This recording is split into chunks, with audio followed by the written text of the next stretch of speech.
लग्नानंतर होईलच प्रेम या मालिकेच्या पुढील काही येणाऱ्या भागांचे अपडेट आपण आपल्या आजच्या या व्हिडिओमध्ये जाणून घेणार आहोत। तर मित्रांनो, आता आपल्याला इथे पाहायला मिळणार आहे की कशा पद्धतीने मालिनी काकू जीवाला त्याचा हक्क मिळवून देत स्वतःला सिद्ध करण्याची संधी देण्यासाठी विक्रम काकांकडे हट्ट धरणार, तर दुसऱ्या बाजूला आता रम्याला काव्याला दुःखी करायचं असताना नंदिनी रम्यालाच दुःख देणार। आता नेमकं काय घडणार, कसं घडणार जाणून घेऊया आपल्या आजच्या व्हिडिओमध्ये। तर आता आपण पाहिलेलं होतं की रम्या जी आहे तिने विक्रम काकांकडे आता जे नवीन प्रेझेंटेशन त्यांच्याकडे आलेलं असतं, नवीन प्रोजेक्ट, त्याच्यासाठी मला काम करण्याची संधी द्या असं सांगितलेलं असतं। पण आता मालिनी काकू विक्रम काकांना रिक्वेस्ट करतात, समजावतात की जीवा स्वतःला सिद्ध करण्यासाठी खूप प्रयत्न करतोय विक्रम, तर मला असं वाटतं की तुम्ही ही जी काही तुमची नवीन प्रोजेक्टची संधी आहे ती जीवाला द्यायला हवी। विक्रम काका मालिनी काकूंना म्हणतात की अगं मालिनी, मी असा भेदभाव करत नाही, तुला माहिती आहे ना, कामाच्या बाबतीत सगळे सारखेच असतात आणि तसंही ऑफिसमध्ये आपल्या इतरही स्टाफ आहे, त्यांनासुद्धा संधी मिळायला हवी ना। त्यावर मालिनी काकू म्हणतात नाही ते सगळं ठीक आहे, पण तरीही तुम्ही जीवाला संधी द्यायला हवी। बघताय ना, जीवा तुम्ही शिक्षा दिली आहेत म्हणून मान मोडेपर्यंत ऑफिसमध्ये बसून काम करतोय आणि अशा मुलाला माझ्या जर तुम्ही संधी देणार नसाल तर कसं चालेल बरं मला? तुम्ही जीवाला एक संधी स्वतःला सिद्ध करण्यासाठी दिलीच पाहिजे। आता विक्रम काका म्हणतात बरं तू म्हणशील तसं जीवाला संधी द्यावी मी, अशी तुझी इच्छा आहे ना, मग काही हरकत नाही, मी जीवाला स्वतःला सिद्ध करण्यासाठी एक संधी नक्की देईन। आणि मग आता विक्रम काकांनी ठरवलेलं असतं की ते जीवाला संधी देणार। मग आता मालिनी काकू म्हणतात की बरं मी तुमच्यासाठी पटकन नाश्ता लावते, तुम्ही या खाली आवरून ऑफिसला जायला उशीर होईल नाही तर। विक्रम काका म्हणतात हो तू जा। तर आता लगेचच त्या ठिकाणी रम्या हिला वाटत असतं की आता मामा एकदा का ऑफिसला आला की तो मलाच संधी देईल, म्हणून मग आता घरात रम्या विक्रम काकांच्या मागे पुढे करत असते जेणेकरून विक्रम काकांनी तिला संधी द्यावी। ही गोष्ट मालिनी काकूंच्या अगदी व्यवस्थित लक्षात येत असते, पण मालिनी काकूंना हे पटत नसतं। मग मालिनी काकू रम्याला म्हणत असतात, रम्या आजपर्यंत ऑफिसमध्ये तू बऱ्याच चांगल्या कामगिरी केलेल्या आहेस, नाही म्हणजे सगळं तूच केलं पाहिजे असंही काही नाही ना, इतरांनाही काहीतरी जबाबदाऱ्या मिळायला पाहिजे असं वाटत नाही का तुला? तूच एकटी किती वेळ करत राहणार? बरं असो, चल नाश्ता करून घे। त्यानंतर मग सगळ्यांचे नाश्ते वगैरे करून झालेले असतात। विक्रम काका विचार करू लागतात, मालिनीला बोललो तर आहे मी विचार करेन, जीवाला संधी देईन, पण काय करू, खरोखर ही संधी जीवाला देऊ का? नाही म्हणजे जीवा एवढं मोठं काम करण्याच्या योग्य आहे का? एवढी मोठी जबाबदारी त्याच्यावर सोपवण्याच्या योग्य आहे का? जर आता मी त्याच्यावरती ही एवढी मोठी जबाबदारी सोपवली आणि नंतर जीवाने योग्य ते काम नाही केलं तर मग सगळ्या गोष्टींची म्हणजे माती होऊन जाईल, चुकेल सगळं काही। पण मग त्यांना मालिनी काकूचे शब्द आठवतात की तुम्ही सांगितलं म्हणून जीवा शिक्षा भोगतोय। मग विक्रम काका विचार करतात की नाही, जीवाला स्वतःला सिद्ध करण्यासाठी संधी मी दिलीच पाहिजे। जर आता मी त्याला संधी दिली नाही तर मग नंतर पुढे जाऊन मला असं रिग्रेट राहील की मी जीवाला संधी दिली नाही, आणि मग आता विक्रम काका ठरवतात की आपण जीवाला एक संधी तरी द्यायचीच। ऑफिसला गेल्यावर मग विक्रम काका आता जीवाला स्वतःच्या केबिनमध्ये बोलवून घेतात आणि मग ते आता जीवाला सांगू लागतात की जीवा, तुला स्वतःला सिद्ध करण्यासाठी मला एक संधी देऊ करायची, पण एक गोष्ट लक्षात ठेव, तुला काम व्यवस्थित करावं लागेल। आणि मग विक्रम काका ते प्रोजेक्ट जीवाला सोपवतात। त्याबरोबर जीवा विक्रम काकांना सांगतो, बाबा तुम्ही काहीच काळजी करू नका, ज्या विश्वासाने तुम्ही माझ्यावरती ही जबाबदारी सोपवली आहे अगदी त्याच विश्वासाने मी सुद्धा तुम्हाला सांगतोय की मी माझं काम अगदी चोख आणि व्यवस्थित पार पाडेन। आता जीवा ही गोष्ट बाहेर येऊन सगळ्यांना सांगतो, सगळा स्टाफ खूप खुश होतो की जीवाला स्वतःला सिद्ध करण्याची संधी मिळाली। पण रम्याला मात्र आता या गोष्टीमुळे खूपच जास्त राग येतो। रम्या ही आता विचार करू लागते, बघतेच हा जीवा हे काम कसं मिळवत होते, आणि मग ती विक्रम काकांकडे येते आणि विक्रम काकांना म्हणते, मामा हे प्रोजेक्टर तू मला देणार होतास ना, हँडओव्हर करणार होतास, मी करणार होते या प्रोजेक्टवर काम। मग त्याबरोबर विक्रम काका म्हणतात, हे बघ रम्या, आजपर्यंत तू खूप आपले मोठे प्रोजेक्ट आहेस जे मॅनेज केलेले आहेत, आता जीवालासुद्धा आपण एक संधी द्यायला हवी स्वतःला सिद्ध करण्याची। जीवा ऑफिसमध्ये मी शिक्षा दिल्यापासून अगदी मान मोडेपर्यंत काम करतो, मग आता त्यालासुद्धा एक संधी मिळायला हवी असं मला वाटलं आणि म्हणूनच मी त्याला ही संधी दिली आहे। तू काळजी करू नकोस, पुढच्या वेळी तुलासुद्धा मी नक्की संधी देईन।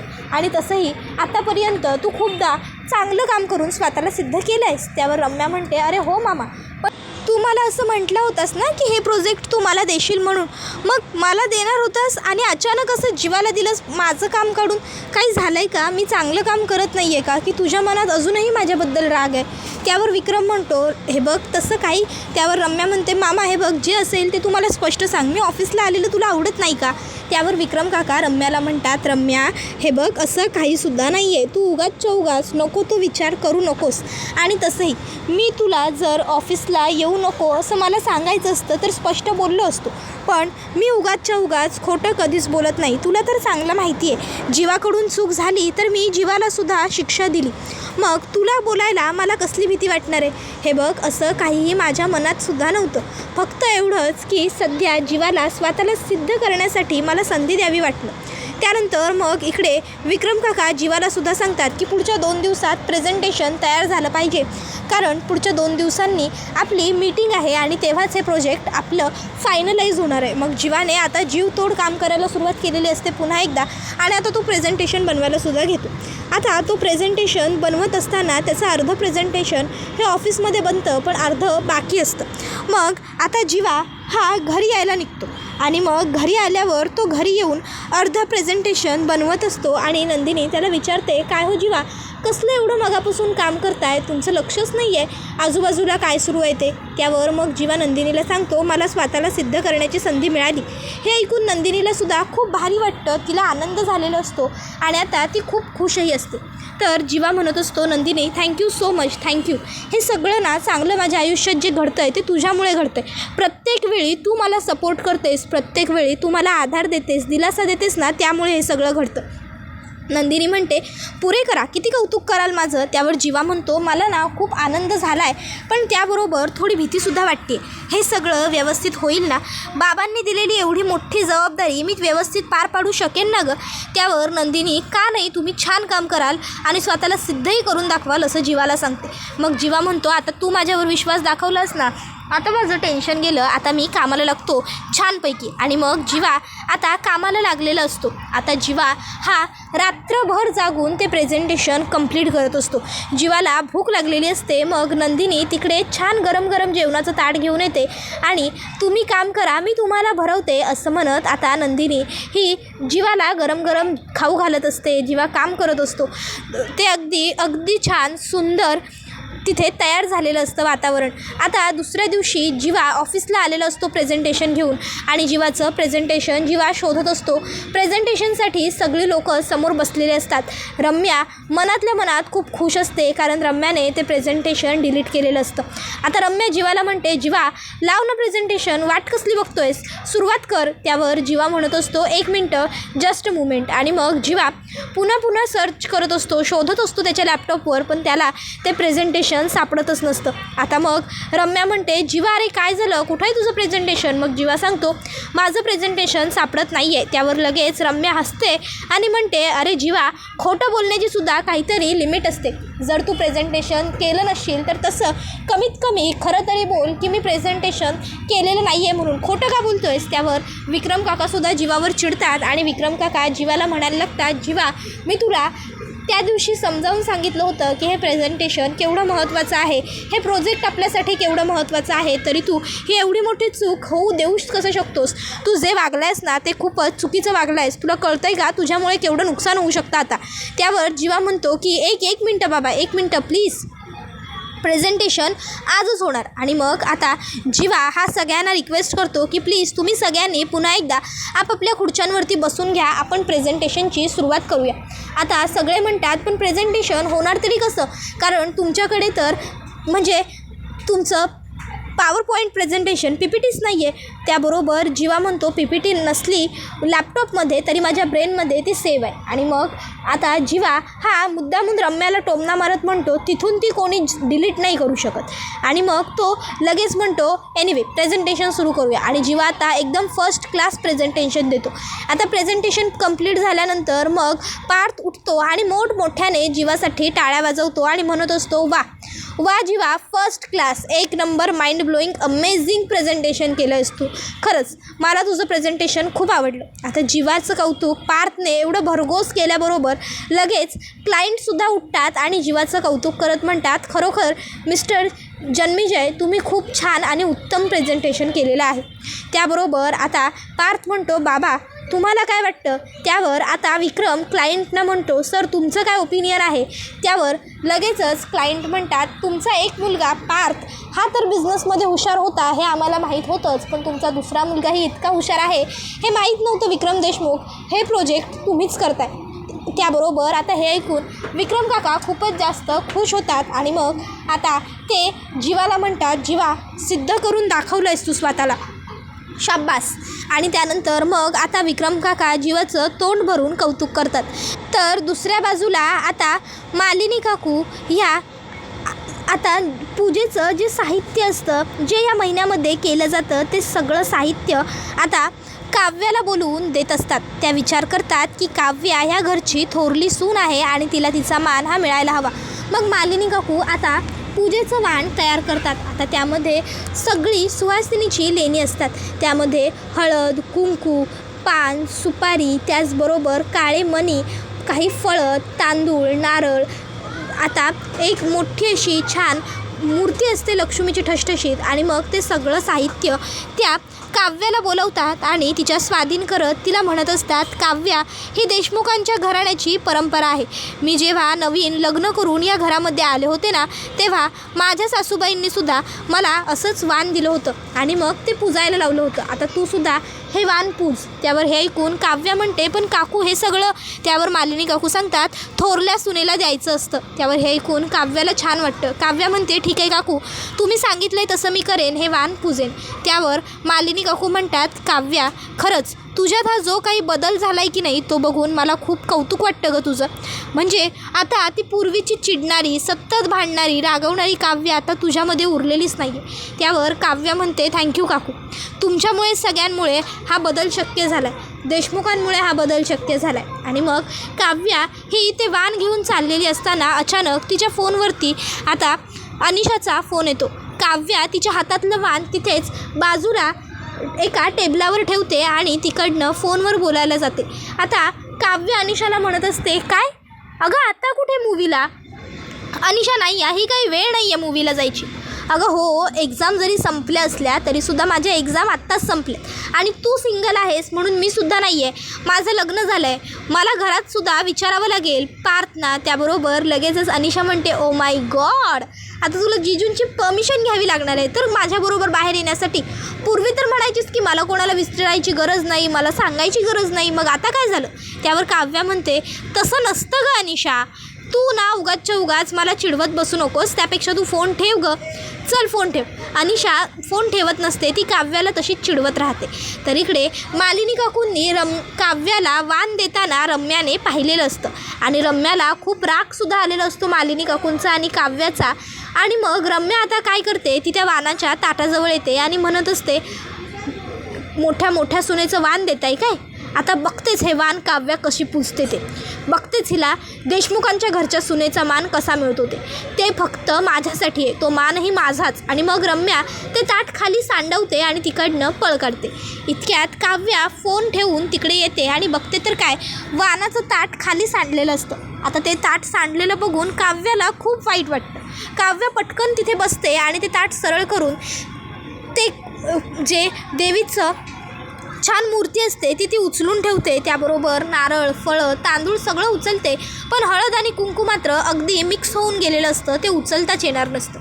आता काव्या ते मिक्स झालेलं हळद कुंकू बघत तिला नाराजी वाटते आणि ती रडत असते. तिच्या डोळ्यातून थोडं पाणी आलेलं असतं, कारण मालिनी काकूंनी ते खूप प्रेमाने दिलेलं असतं. इतक्यात त्या ठिकाणी मुद्दामूनच रम्या वसुहत्याला घेऊन येते आणि आता त्या दोघींनी ठरवलेलं असतं की काव्याला आपण चिडवायचं. आणि मग आता वसुहत्या म्हणते, काय गं काव्या, काय हे वाण ना हे मालिनीने दिलं असणार आज तुला? हो, पूजायचं होतं हे वाण आणि पूजण्याआधीच तू सांडवलंस काय गं? हाताला नुसता धसमुसळेपणा तुझ्या. मूर्ख मुली, तुला कळत नाही का हे सौभाग्यासाठी केवढं महत्त्वाचं असतं ते? आता ते हळद आणि कुंकू बघ कसं मिक्स होऊन गेलं. ते कुंकू खाली सांडणं सुहासिनीचं लक्षण नाही, सौभाग्यवतीसाठी चांगलं नसतं ते. त्याबरोबर आता लगेचच रम्यासुद्धा म्हणते, हो ना गाई, पण आता काय करणार हे कोणाला कळणार ना. शेवटी कळण्यासाठी नवऱ्यावर प्रेम असावं लागतं. जिला काही फरकच पडत नाही तिला काय कळणार या सगळ्या गोष्टींचं मोल. त्याबरोबर मग आता काव्या आणखीन रडायला लागते आणि तिला वाटत असतं की माझ्यामुळे पार्थवर आधीच एकदा संकट येऊन गेलं आहे, आता पुन्हा पार्थला काही व्हायला नको. आणि मग आता ती ते हळद आणि कुंकू तिथे बघत बसलेली असते आणि रडत असते. इतक्यात आता काव्या रडतीये ही गोष्ट बघून वसवत्या आणि रम्याला तर आनंद होत असतो, पण त्या ठिकाणी नंदिनी येते आणि नंदिनी काव्याला अशी रडताना बघते आणि विचारते, काव्या काय गं, काय झालं, तू अशी रडत का बसली आहेस. त्यावर काव्या ते हळद कुंकू मिक्स झाल्याचं नंदिनीला सांगते आणि ते ताट पडल्याचंही सांगते. नंदिनी म्हणते, अगं होतो कधी कधी असा अपघात आणि राहता राहिला प्रश्न ते हळद आणि कुंकू सांडण्याचा. तर अगं काव्या, तू एक गोष्ट बघितलीस का, नाही हळद आणि कुंकू सांडलं हे वाईटच झालं हे मला मान्य आहेच, पण ते हळद कुंकू सांडलं ते एकरूप झाले, एक जीव झाले. असंच तू आणि पार्थसुद्धा नवरा बायको म्हणून एकरूप व्हा, एकमेकाच्या रंगात रंगून जा आणि एकमेकांचा रंग एकमेकाला लावा. हा याचा सुंदर अर्थ आहे. हे बघ, एखाद्या गोष्टीचा वाईट आणि चुकीचा अर्थ काढण्यापेक्षा ना एखाद्या गोष्टीचा छान आणि सुंदर अर्थ काढावा. आपण जितका छान अर्थ काढतो का नाही एखाद्या गोष्टीचा, तितकी ती गोष्ट आपल्या मनाला पटायला आणि समजायला सोपी जाते. आणि अगं IAS व्हायचं आहे ना तुला, आजची मुलगी आहेस तू, या अशा छोट्या छोट्या झिडूक पिडूक गोष्टीसाठी रडत बसणार आहेस का. हे बघ काव्या, पुन्हा असं रडलीस ना तर याद राख, पार्थनं सुद्धा आवडलं नसतं तू असं रडत बसलेली. मग आता तू आणि पार्थ याल ना एकत्र, नवरा बायको म्हणून एकमेकांचा स्वीकार कराल ना. आता नंदिनीची नजर इतक्यात रम्यावरती आणि वसवत्यावरती जाते. मग लगेचच आता इकडे नंदिनी म्हणते, वसवत्या आणि रम्या मी बरोबर बोलते ना. त्याबरोबर मग आता रम्याची इच्छा नसतानाही रम्या म्हणते, हो बरोबर आहे. आता रम्याला जीवाच्या खालनं मनाच्या वरनं बरोबर आहे बोलावं लागतं, कारण रम्या सध्या चांगलं वागण्याचं नाटक करते. रम्या म्हणते, हो ना, कशाला रडतेस काव्या, गप रडू नकोस. आणि ती तिकडनं रागात निघून जाते. वसवत्यासुद्धा तिच्या मागे जाते. त्यानंतर जीवा हा घरी आलेला असतो. जीवा खूप खूप खूप म्हणजे खूपच खुश असतो. नंदिनी जीवाला विचारते, हो हो हो हो जीवा, झालंय काय, मला ते तरी सांगा, इतका हा आनंद तुमच्या चेहऱ्यावरनं कसला एवढा ओसांडून वाहतोय. मग जीवा नंदिनीला सांगू लागतो, नंदिनी तू म्हणाली होतीस ना की मी फक्त कष्ट करायला हवे, काम करायला हवं आहे, मला संधी नक्की देणार बाबा. तू म्हणालीस ना, अगदी सगळं तसंच झालं. बाबांनी मला संधी दिली ते प्रेझेंटेशन करण्याची, ती प्रोजेक्ट स्वतः मॅनेज करण्याची, आणि मी ते प्रोजेक्ट व्यवस्थित आज प्रेझेंटसुद्धा केलं. प्रेझेंटेशन सक्सेसफुल झालं आणि त्या क्लायंटला खूप आवडलं. क्लायंटने आपल्या कंपनीला ते प्रोजेक्ट दिलेला आहे आणि बाबांनी माझं तोंड भरून भरपूर कौतुक केलं आणि सगळ्या स्टाफने सुद्धा माझं कौतुक केलं. त्यावर हे ऐकून नंदिनी म्हणते, बघा मी म्हटलं होतं ना जीवा, अहो कष्टाला कुठेच तोड नसते. त्यावर हे ऐकून जीवासुद्धा खूप खुश होतो आणि नंदिनी म्हणते, आता मन लावून आणखीन जोमाने काम करा. त्याबरोबर हा व्हिडिओ इथेच संपतो. व्हिडिओ आवडला असेल तर व्हिडिओला लाईक करा, चॅनलवर नवीन असाल तर चॅनलला सबस्क्राईब करा आणि बेल आयकॉन आठवणीने प्रेस करा, जेणेकरून तुम्हाला पुढच्या प्रत्येक व्हिडिओचं नोटिफिकेशन मिळत जाईल आणि सर्व व्हिडिओंचा आनंद हा अगदी उत्तम पद्धतीने घेता येईल. चला तर मग मित्रांनो, आजच्या पुरतं इथेच थांबूया. पुढचा व्हिडिओ येईपर्यंत या व्हिडिओचा छान पद्धतीने आनंद घेत राहा. टाटा, बाय बाय, धन्यवाद, take care all of you. लग्नानंतर होईलच प्रेम ही मालिका तुम्हाला कशी वाटते हे देखील कमेंटमध्ये सांगायला विसरू नका. चला तर मग आजच्या पुरतं इथेच थांबूया. पुन्हा एकदा टाटा, बाय बाय, धन्यवाद, take care all of you.